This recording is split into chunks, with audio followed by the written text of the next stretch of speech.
திருவேழிமிழிலைன்னு ஒரு ஆலயம் இருக்குது. கேட்டிருக்கீங்களா? கேட்டதில்லை.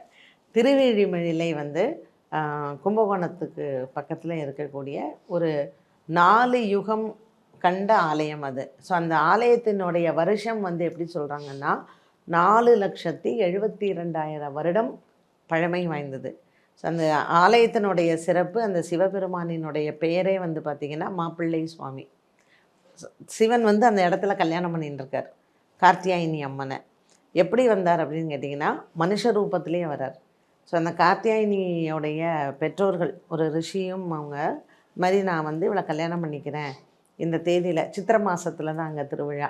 ஸோ நான் வந்து கல்யாணம் பண்ணிக்கிறேன் அப்படிங்கும்பொழுது சிவபெருமானே வந்து சொல்கிறார், சரி நீங்கள் வந்து பண்ணிக்கோங்கன்னு அவங்க சொல்கிறாங்க. ஸோ சித்திரை மாதம் அவர் வந்து சொல்லும் பொழுது நீ சிவபெருமான் இல்லைன்னு சொல்கிறார்.